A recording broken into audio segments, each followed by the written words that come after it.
Hello बच्चों नमस्कार। Hello साथियों नमस्कार। प्यारे भाई बहन, प्यारे बच्चों, आप सभी का स्वागत है हमारे यूट्यूब चैनल में। ठीक है साथियों, तो प्यारे बच्चों, आज हम आपके लिए जो एक टॉपिक लेकर आए हैं जिसका नाम है भारत में वन तंत्र। भारत में वन तंत्र के बारे में हम लोग आज बात करने वाले हैं।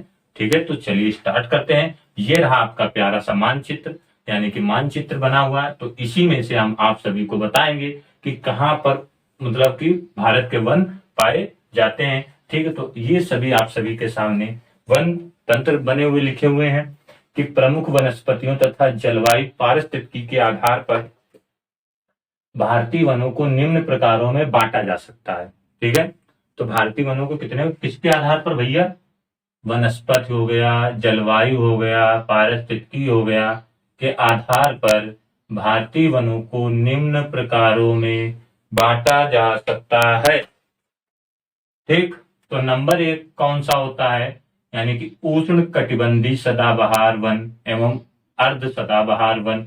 इनको उष्ण कटिबंधीय सदाबहार वन इसलिए कहा जाता है क्योंकि ये कहाँ पाए जाते हैं? ये पाए जाते हैं अंडमान निकोबार द्वीप समूह। कहाँ? अंडमान निकोबार द्वीप समूह। और कहाँ पाए जाते हैं? पश्चिमी, ठीक है, पश्चिमी क्षेत्र और पश्चिमी यानी कि ढाल क्षेत्र में। और ये कहाँ पाए जाते हैं? उत्तर पूर्वी क्षेत्र, पहाड़ी क्षेत्रों में पाए जाते हैं। ठीक, यहाँ पर इसलिए इनको सदाबहार वन कहा जाता है क्योंकि इनमें पत्ती, पेड़ मतलब पत्तियां हो गई और इनका झड़ने का समय, फल आने का समय, ठीक, फल आने का समय और फूल आने का समय, इनका जो समय होता है वो अलग अलग समय पर होता है। ठीक है, इसीलिए ये वर्ष भर हरे भरे रहते हैं। इसीलिए ये वर्ष भर कैसे रहते हैं? हरे भरे रहते हैं। और इनमें क्या होता है कि यहाँ पर जो वर्षा होती है, यहाँ पर जो वर्षा होती है वो वर्षा होती है 200 सेंटीमीटर, यानी कि 200 सेंटीमीटर से अधिक वर्षा वाले क्षेत्रों में ये पाए जाते हैं। ठीक, यहाँ का औसतन जो वार्षिक तापमान होता है 22 डिग्री सेल्सियस तक होता है। इसीलिए इनको क्या बोला जाता है? उष्ण कटिबंधीय सदाबहार वन या अर्ध सदाबहार वन कहा जाता है। ठीक है, तो हम सबसे पहले नंबर 1 इसके बारे में हमने थोड़ा बता दिया, अभी डिटेल से भी बताता हूं आप सभी को। ठीक, उसके बाद आता है उष्ण कटिबंधीय पर्णपाती वन। इनको देखो, उष्ण कटिबंधीय पर्णपाती वन इसलिए कहा जाता है क्योंकि इनका जो होता है ये गर्मियों के समय में 8 से 6 हफ्ते, 8 से मतलब 6 से 8 हफ्ते तक ये क्या कर देते हैं? अपनी पत्तियां गिरा देते हैं। ये देख लीजिए, जहां पर जितना व्हाइट व्हाइट वाला क्षेत्र आप सभी को दिखाई दे रहा है, तो यहाँ पर ये क्या है? ये उष्ण कटिबंधीय पर्णपाती वन है। तो यानी कि ये 6 से 8 हफ्ते में क्या कर देते हैं? अपनी पत्तियों को गिरा देते हैं। इसीलिए इनको उष्ण कटिबंधीय पर्णपाती वन कहा जाता है। इसके बारे में अभी हम डिटेल से बताएंगे आप सभी को। फिर उसके बाद आता है उष्ण कटिबंधीय कांटेदार वन। उष्ण कटिबंधीय कांटेदार वन, तो इनको उष्ण कटिबंधीय कांटेदार वन क्यों कहा जाता है? जितना आपका ये 3rd नंबर हो गया, ठीक है, तो उष्ण कटिबंधीय कांटेदार वन, जितना आपको ब्लैक वाला हिस्सा दिखाई दे रहा है ये उष्ण कटिबंधीय कांटेदार वन होते हैं। क्योंकि यहाँ पर क्या होता है कि वर्षा जो होती है वो कम होती है, मतलब औसतन जितनी वर्षा होनी चाहिए तो यहाँ पर वर्षा जो होती है वो कम होती है। इसी के कारण यहाँ पर जो पौधे होते हैं इनका विकास नहीं हो पाता और ये किसके रूप में परिवर्तित हो जाते हैं? झाड़ी और छोटे छोटे उसके रूप में परिवर्तित हो जाते हैं। इसीलिए इनको क्या कहा जाता है? उष्ण कटिबंधीय कांटेदार वन कहा जाता है। ठीक, नंबर 3 हो गया, अभी इसके बारे में बताएंगे। फिर नंबर 4 है पर्वतीय वन। अब पर्वतीय वन क्या होते हैं? पर्वतीय क्षेत्रों की ऊंचाई के साथ साथ तापमान घटने के कारण प्राकृतिक वनस्पति में बदलाव आ जाता है। मतलब जितना आप सभी को रेड वाला हिस्सा ये दिखाई दे रहा है ये पर्वतीय वन हो गए। ये क्या हो गए भैया? पर्वतीय वन हो गए। ये क्या हो गए? पर्वतीय वन हो गए। तो यानी कि जितनी ऊंचाई पर, यानी कि पर्वतीय क्षेत्रों में ऊंचाई के साथ साथ तापमान घटने के कारण प्राकृतिक वनस्पति में भी बदलाव आ जाता है। अब जैसे जितनी ऊंचाई पर जाओगे तो टेम्परेचर क्या हो जाएगा? घटेगा, तो प्रकृति के साथ में क्या हो जाएगा? बदलाव आ जाएगा। जब बदलाव आ जाएगा तो यहाँ पर वन जो होते हैं वनस्पति, अब इन वनों को 2 भागों में बांटा जा सकता है, एक उत्तरी पर्वतीय वन और एक दक्षिणी पर्वतीय वन। यानी कि एक उत्तर में हो गया और एक हो गया आपका दक्षिण में। ये हिस्सा ऊपर का हो गया यानी उत्तर का, और ये नीचे हिस्सा हो गया आपका दक्षिण का। यानी कि इनको कितने भागों में बांटा जा सकता है? 2 भागों में बांटा जा सकता है। अभी हम इसके बारे में आप सभी को डिटेल से बताएंगे। ठीक, उसके बाद आते हैं मैंग्रोव वन। ये ज्यादा थोड़ा इंपॉर्टेंट रहता है, ठीक है। मैकग्राउंड वन में क्या होता है कि भारत में विभिन्न प्रकार की आर्द्र अनूप आवास पाए जाते हैं। इनमें 70% पर भाग पर चावल की खेती की जाती है, यानी कि कितने परसेंट पर? 70% की, ठीक। अब खेती, चावल की खेती की जाती। भारत में लगभग कितने? 39 लाख, 39 लाख हेक्टेयर भूमि आर्द्र है। उड़ीसा में चिल्का और भरतपुर में केवलादेव राष्ट्रीय पार्क अंतरराष्ट्रीय महल की आर्द्र भूमि अधिवेशन, ठीक है। तो अभी हम इसके बारे में बताएंगे आप सभी को, यानी कि मैकग्राउंड वन के बारे में पूरी डिटेल से बताएंगे। तो सबसे पहले हम स्टार्ट करेंगे उष्ण कटिबंधीय सदाबहार वन से, ठीक है।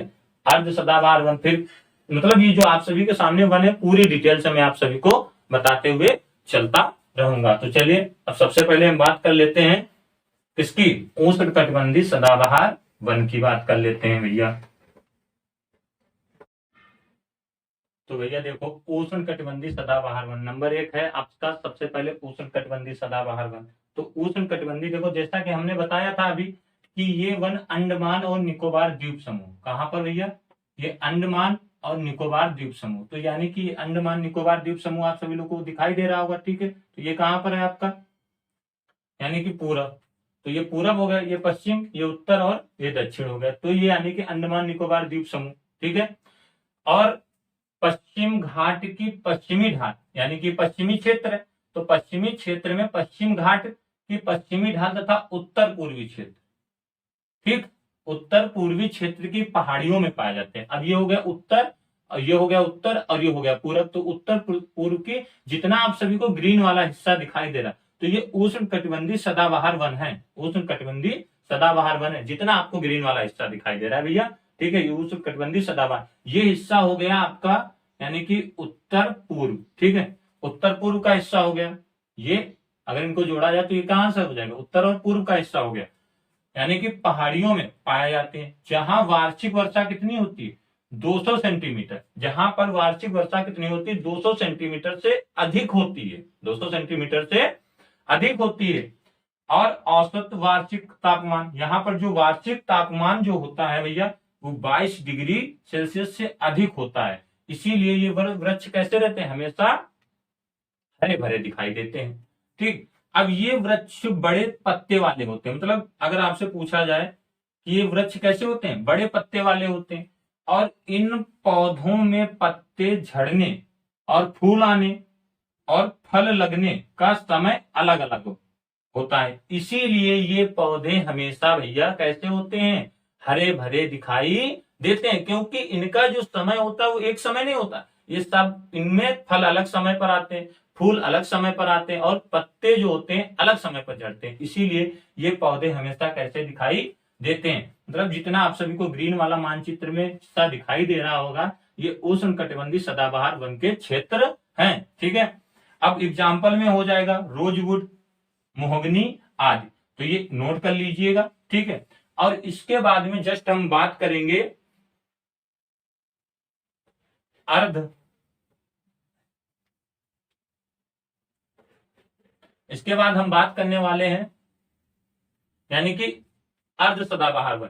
तो ये जो अर्ध सदाबहार वन होते हैं, जहां पर मतलब इनसे कम वर्षा होती है, मतलब इनसे क्या होती है? कम वर्षा होती है, वहां पर अर्ध सदाबहार वन पाए जाते हैं, ठीक है। तो जैसे ब्रह्मपुत्र की घाटी, यानी कि ब्रह्मपुत्र की घाटी में जो पाए जाते हैं वो अर्ध सदाबहार वन पाए जाते हैं, ठीक है। कि देखिए, उष्ण कटिबंधीय सदाबहार वन जो होते हैं वो हमेशा कैसे दिखाई देंगे? आपको हरे भरे दिखाई देंगे। क्योंकि इसका कारण ये है क्योंकि इनमें जो फल फूल पत्तियां जो होती है वो एक समय पर नहीं होते हैं, अलग अलग समय पर होते हैं। इसीलिए वो हमेशा कैसे दिखाई देते हैं?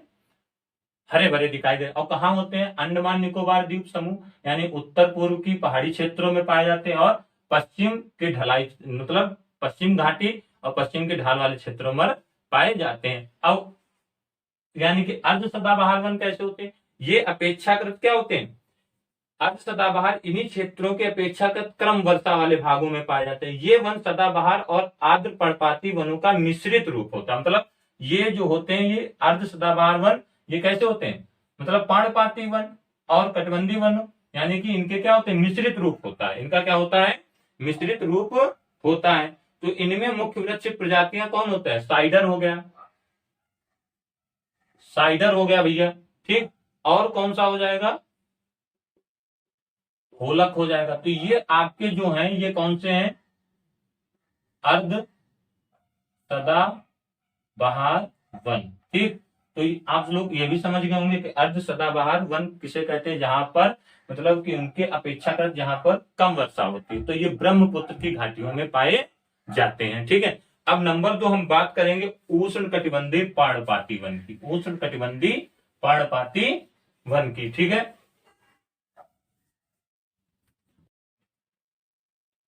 अब भैया देखिए, उष्ण कटिबंधीय पर्णपाती वन की हम बात करेंगे। उष्ण कटिबंधीय पर्णपाती वन क्या होते हैं? तो उष्ण कटिबंधीय वनों को पर्णपाती वन इसलिए कहा जाता है, देखिए समझिएगा, ये हिस्से की हम बात कर रहे हैं, जितना आपको व्हाइट वाला हिस्सा दिखाई दे रहा है ये उष्ण कटिबंधीय पर्णपाती वन है, ठीक है, भारत के। तो उष्ण कटिबंधीय पर्णपाती वन इसलिए इनको कहा जाता है, इसलिए कहा जाता है क्योंकि गर्मियों के मौसम में ये लगभग 6 से, ये इंपॉर्टेंट है, 6 से 8 सप्ताह में इन वनों के वृक्ष अपनी पत्तियां क्या कर देते हैं? गिरा देते हैं। मतलब जो ये हिस्सा व्हाइट वाला आप सभी को दिखाई दे रहा है ये उष्ण कटिबंधीय पर्णपाती वन का है, ठीक। तो यहाँ पे जो जितने वृक्ष होते हैं ये गर्मियों के समय में, किसमें? यानी कि गर्मियों के समय में क्या करते हैं? 6 से 8 सप्ताह के अंदर में ये अपनी पत्तियों को क्या कर देते हैं? गिरा देते हैं। अब ये जब अपनी पत्तियों को भैया गिरा देते हैं तो इनको क्या चाहिए होता है? इनको चाहिए होता है पानी। अब पानी कैसे मिलेगा? तो देखिए, गिरा देते हैं। इन वनों में मानसूनी वन कहा जाता है, इन वनों को क्या कहा जाता है? मानसूनी वन भी कहा जाता है, क्योंकि ये मानसून यानी कि मौसम, जब मानसून आता है, जब मानसून आता है तभी ये पौधे हरे भरे ज्यादा दिखाई देते हैं, ठीक है, हरे भरे ज्यादा दिखाई देते हैं, क्योंकि यहाँ पर जो वर्षा होती है वो 70 से 200 सेंटीमीटर तक होती है। मतलब अगर कम होगी तो 70 होगी और ज्यादा होगी तो 200 सेंटीमीटर होती है, ठीक है। इतनी बात क्लियर हो गई। वे क्षेत्रों में पाए जाते हैं जहां पर वर्षा 70 से 200 सेंटीमीटर वार्षिक वर्षा होती है, यानी कि वर्ष में ही वर्षा होती है, इसीलिए यहाँ के वन ये क्या होते हैं? आपको पर्णपाती वन कहे जाते हैं। ये वन लगभग संपूर्ण भारत का एक प्राकृतिक आवरण का निर्माण करते हैं। जो मतलब ये जो होते हैं उष्ण कटिबंधीय पर्णपाती वन, ये पूरे भारत में होते हैं, भारत का निर्माण करते हैं, ठीक। अब इन वृक्षों में जो वृक्ष पाए जाते हैं वो कौन कौन इनके वृक्ष होते हैं? तो इनके जो वृक्ष हो जाते हैं भैया ये कहां कहां पाए जाते हैं ये देख लीजिए।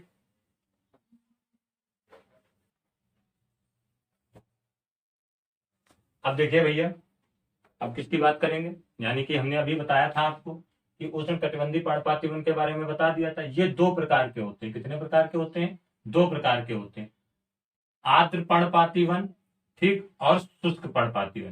देखिए, आर्द्र पर्णपाती वन उन्हें कहा जाता है, कितने प्रकार के होते हैं? 2। जहां वर्षा जो होती है 100 से 200 सेंटीमीटर होती है, जहां वर्षा कितनी होती है? 200 से 100 से 200 सेंटीमीटर होती है। ये वन उत्तर पूर्व राज्यों में पाए जाते हैं। कहाँ पाए जाते हैं? उत्तर और पूर्व। अब देखिए, भारत का मानचित्र है, तो यानी कि ये हिस्सा हो गया उत्तर और ये हो गया पूर्व, तो यानी कि जो ये बीच का हिस्सा हो जाएगा ये उत्तर पूर्व राज्यों में पाए जाते हैं। और हिमालय के गिरिपद, और हिमालय के क्या?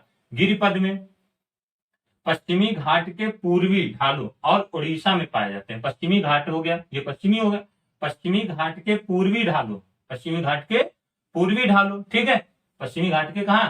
पूर्वी ढालों और उड़ीसा में पाए जाते हैं, ठीक। जैसे एग्जाम्पल हो गया, एग्जाम्पल में क्या हो जाए? उड़ीसा, यहाँ इस क्षेत्र में जितना आपको व्हाइट वाला दिखाई दे रहा है सफेद सफेद, ये उष्ण कटिबंधीय पर्णपाती वन ही है, ठीक है, पाए जाते हैं। अब सागवान हो गया एग्जाम्पल में, साल हो गया, शीशम हो गया, महुआ हो गया, आंवला हो गया, चंदन आदि, ये कहां पर के होते हैं? ये आर्द्र पर्णपाती वन कहलाते हैं, ठीक। अब हम बात कर लेते हैं, यानी कि 2 प्रकार के होते हैं। नंबर 2 है आपका शुष्क पर्णपाती वन। क्या है? शुष्क पर्णपाती वन क्या होते हैं? जहां वर्षा 100 यानी कि 70 से 100 सेंटीमीटर, जहां वर्षा कितनी होती है? 70 से 100 सेंटीमीटर तक होती है, तो ये होती है, वहां पर पाए जाते हैं। शुष्क ऋतु शुरू होते ही, शुष्क ऋतु यानी कि शुष्क ऋतु शुरू होते ही इन वृक्षों यानी पेड़ के पत्ते गिर जाते हैं। अभी जैसे इन पत्तों के पेड़ मतलब इन पेड़ के पत्ते क्या हो जाते हैं? गिर जाते हैं। तो इसमें एग्जाम्पल में क्या हो जाएगा? पलाश हो जाएगा, ठीक है, अमलतास हो जाएंगे, बेल। बेल तो सबको जानते होंगे, जैसे ठंडी का मौसम आता है तो देखते होगे बिल्कुल डंठल जैसा खड़ा रहता है, यानी कि ये घास के मैदानों में बिल्कुल डंठल से खड़े दिखाई देते हैं, क्योंकि इनमें क्या होता है, नीचे दिख नहीं रहा होगा शायद, ठीक है, तो मैं ऊपर बता दूंगा, यानी कि आप लोग सुन सकते हैं, तो आवाज तो आ ही रही होगी। या एग्जाम्पल मैं यहाँ पर लिख दूं इसका, यानी कि इसका एग्जाम्पल क्या हो जाएगा, पलाश हो जाएगा, और इसका जो एग्जाम्पल हो जाएगा अमलतास हो जाएगा, और बेल। ठीक है, तो बेल को आप सभी लोग देखा होगा, तो बेल तो जानते होंगे ना कि कौन बैल, वो देखो वो बैल है, ये बेल है, ठीक है, ये खाने वाला है, और वो खेत में काम कराने वाला होता है, ठीक है। तो ये बेल जो है ये खाने वाला है, इसको वो वाला बैल ना समझिए, बैल अलग है, बेल अलग है, ठीक है। तो आदि हो गए। अब आगे हम बात करेंगे भैया, इसकी बात करेंगे उष्ण कटिबंधीय कांटेदार वन। उष्ण कटिबंधीय कांटेदार वन की बात करते हैं। अब देखिए भैया, हम बात करेंगे किसकी, उष्ण उष्ण कटिबंधीय कांटेदार वन की, ठीक है, कांटेदार वन, वन लिख गया यहाँ पर, सॉरी। तो उष्ण कटिबंधीय कांटेदार वन उन भागों में पाए जाते हैं जहां वर्षा कितनी होती है, जहां वर्षा होती है 50 सेंटीमीटर से भी कम होती है। कहाँ, ठीक है, तो जितना आपको ब्लैक वाला हिस्सा दिखाई दे रहा है उसको बोलते हैं उष्ण कटिबंधीय कांटेदार वन। जैसे ये हिस्सा हो गया, ठीक है, ये हिस्सा हो गया, तो ये क्या है, आपके उष्ण कटिबंधीय कांटेदार वन है। तो ठीक है, तो ये कहाँ पाए जाते हैं, दक्षिणी पश्चिम, दक्षिण पश्चिमी पंजाब हो गया, हरियाणा हो गया, राजस्थान हो गया, गुजरात और मध्य प्रदेश और उत्तर प्रदेश क्षेत्र शामिल है, यानी कि इन क्षेत्रों में ये पाए जाते हैं, दक्षिणी पश्चिमी, ठीक है। तो दक्षिणी पश्चिमी यानी कि ये हो गया, ये हो गया दक्षिण, और ये हो गया पश्चिम, तो इन क्षेत्रों में भी ये पाए जाते हैं। और हरियाणा में, अब हरियाणा यहाँ पर, ठीक है, राजस्थान, तो ये हिस्सा तो राजस्थान का ही है, गुजरात, ये हिस्सा गुजरात का है, ठीक है, मध्य प्रदेश यहीं पर एमपी भी है, ठीक है, और उत्तर प्रदेश यहाँ पर अपना उत्तर प्रदेश भी है, ठीक है, क्षेत्र शामिल है। इन वनों में कई प्रकार की घास एवं झाड़ियां, यानी कि यहाँ पर जो पाई जाती है घास एवं झाड़ियां पाई जाती हैं, क्या पाई जाती हैं, घास एवं झाड़ियां पाई जाती है। एग्जाम्पल जैसे बबूल हो गया, बेर का पौधा हो गया, खजूर हो गया, और खेजड़ी हो गया, ठीक है। अब ये पौधे जो होते हैं पूरे वर्ष जो रहते हैं वो कैसे रहते हैं, पर्ण रहित होते हैं। कैसे होते हैं भैया, यहाँ पे लिखे दे रहा हूं, ये पर्ण रहित होते हैं, ठीक। तो अगर आपसे पूछा जाए कि उष्ण कटिबंधीय कांटेदार वन कहाँ पाए जाते हैं, तो एग्जाम्पल में आप सभी के सामने, मतलब कि पंजाब आ जाए तो पंजाब पे लगाइए, राजस्थान आ जाए तो राजस्थान लगाइए, दक्षिण पश्चिमी क्षेत्र आ जाए तो दक्षिण पश्चिमी क्षेत्र लगाकर आइए, ठीक है। तो इन वनों में कई प्रकार की घास एवं झाड़ियां पाई जाती हैं, बबूल, बेर, खजूर, खेजड़ी, खेजड़ी वृक्ष, ठीक है, राजस्थान। इसके बारे में अभी बनाएंगे वीडियो, बिल्कुल परेशान नहीं होना, पूरा आपको बेसिक से चल रहा है, ठीक है। ईवीएस की जो क्लास है यहाँ पर पूरी बेसिक से चल रही है, पहले बेसिक से समझिए, ठीक है, बेसिक समझिए, फिर उसके बाद में हम लोग क्वेश्चन करवाएंगे, जैसे कि अभी हमने एक प्रैक्टिस सेट करवाया था, तो जल्द ही और भी आगे हम प्रैक्टिस सेट लेकर आए। बस आप लोग इसको वीडियो को ज्यादा से ज्यादा शेयर करते रहिए, लाइक करिए, और चैनल को हमारे सब्सक्राइब जरूर कीजिए, ठीक है। तो चले आगे बढ़ते हैं हम, अगला जो है हमारा, अब हम किसकी बात करने जा रहे हैं भैया, यहाँ पर हो गया यानी कि उष्ण कटिबंधीय। अब हम बात करेंगे पर्वतीय वन की, किसकी बात करेंगे, पर्वतीय वन की बात करेंगे, ठीक है। पर्वतीय वन भैया देखिए, पर्वतीय वन क्या होते हैं, यानी कि ये दो प्रकार के होते हैं, उत्तरी पर्वतीय वन और दक्षिणी पर्वतीय वन। देखिए ये उत्तर हो गया, ठीक है, और ये दक्षिण हो गया, तो यानी कि उत्तर में पर्वतीय वन पाए जाते हैं और दक्षिण में पर्वतीय वन पाए जाते हैं। पर्वतीय क्षेत्रों में ऊंचाई के साथ साथ और घटने के कारण प्राकृत वनस्पति के बदलाव आता है। इन वनों को दो भागों में विभाजित यानी कि बांटा गया, कितने भागों में बांटा गया, एक उत्तर हो गया और एक हो गया दक्षिण में, ठीक है। तो उत्तर में यानी कि उत्तरी पर्वतीय वन किसे कहा जाता है, तो उत्तरी पर्वतीय वन यानी कि हिमालय के गिरिपद, ठीक है, गिरिपद पर पर्णपाती वन पाए जाते हैं। हिमालय यानी कि उत्तर में है, ठीक है, पाए जाते हैं, और उत्तरी पूर्वी भारत की ओर उच्चतर पहाड़ी श्रृंखलाओं, ठीक है, पश्चिम बंगाल, अब कहा हुआ पूर्व में क्या, पश्चिम बंगाल, ठीक, और उत्तराखंड में सदाबहार वृक्ष। इन क्षेत्रों में 1500 से 1750 मीटर की ऊंचाई चीड़ के वन पाए जाते हैं, ठीक है। ये तो हो गया उत्तर का। अब हम बात करते हैं दक्षिण में। दक्षिण में क्या होता है, दक्षिणी पर्वतीय वन कहाँ होते हैं? ये यानी प्रायद्वीपीय के भागों में। कहाँ पाए जाते हैं? ये प्रायद्वीपीय के भागों में मिलते हैं और पश्चिमी घाट और नीलगिरी पर्वत श्रृंखलाओं में पाए जाते हैं। ठीक है साथियों, तो इसमें जैसे वृक्षों के नाम हो गए, एग्जाम्पल में क्या हो जाएगा? लारेल, ठीक है, सिनकोना, इनका जो हो जाएगा सिनकोना हो जाएगा, और क्या हो जाएगा? वेटल, वेटल हो गया। ठीक है, तो ये वन सतपुड़ा और मैकाल श्रेणियों में भी पाए जाते हैं। ये मतलब दक्षिण वाले जो होते हैं ये सतपुड़ा की पहाड़ियों और मैकाल श्रेणियों में भी ये वन पाए जाते हैं। ठीक है, यहां तक क्लियर हो गया। अब हम आगे बात करते हैं, देख लीजिए, यानी कि ये पर्वतीय वन की बात कर रहा था। ठीक है, पर्वतीय वन समझ गए होंगे। ठीक है, तो यानी कि यहाँ पर जो उत्तरी पर्वतीय वाला जो मैंने बताया आप सभी को, जैसे इसमें क्या होता है, गुज्जर, बकरवाल और गद्दी और भूटिया इन चरवाहों का पशुचारण करते हैं, यानी कि शीतोष्ण भी होता है, क्योंकि शीतोष्ण में क्या होती है कि यहाँ पर घास सी उगाती, तो ये गुज्जर, बकरवाल इनका उपयोग किसके लिए करते हैं? चरवाहे के रूप में करते हैं। ठीक है, और ऊंचाई वाले भागों में टुंड्रा वनस्पति जैसे मांस व लाइकेन आदि पाए जाते हैं। मतलब जितनी ऊंचाई होती है वहां पर मांस या लाइकेन अधिक पाए जाते हैं। ठीक है, टुंड्रा प्रदेशों में। ठीक है, जैसे अब हम आगे बढ़ते हैं, अगला जो हमारा है, अगला हम बात करेंगे मैग्रोन वन की बात करेंगे। ठीक है, किसकी बात करेंगे भैया? मैग्रोन वन की। अब देखिए भैया, अब हम बात करते हैं मैग्रोन वन की। मैग्रोन वन क्या होते हैं? भारत में मैग्रोन वन का जो वर्ग किलोमीटर है वो 4,975 वर्ग किलोमीटर है। कितना है? वर्ग किलोमीटर, यानी कि पूरे भारत में जो इसका भारत में मैग्रोन वन 4,975 वर्ग किलोमीटर क्षेत्र में फैले हैं। जो क्षेत्र का कुल, यानी कि जो क्षेत्र का कुल भौगोलिक क्षेत्र है जो 0.15% है, 0.15% है, जिसमें 17 वर्ग किलोमीटर में क्या हुई है? वृद्धि हुई है। अभी 17 वर्ग किलोमीटर में क्या हुई है? वृद्धि भी देखी गई है। ये अंडमान, ये कहाँ पाए जाते हैं? यानी कि अंडमान निकोबार द्वीप समूह यहाँ। ठीक है, द्वीप समूह, निकोबार द्वीप समूह और पश्चिम बंगाल। ठीक है, सबसे ज्यादा कहाँ? पश्चिम बंगाल, यानी कि ये बंगाल। तो यानी कि सुंदरवन का डेल्टा कहाँ है? डेल्टा, सुंदरवन का डेल्टा यही है। सबसे बड़ा डेल्टा कौन है? सुंदरवन का डेल्टा है। तथा गुजरात में अत्यधिक विकसित है। ये क्षेत्र आपका देख रहे होंगे, ये गुजरात है। ठीक है, और ये बंगाल है। तो यानी कि बंगाल में कहां पर? सुंदरवन के डेल्टे में हो गए, और गुजरात में ये कहां पर हो गए? यानी कि गुजरात में। ठीक, गुजरात में अत्यधिक विकसित है।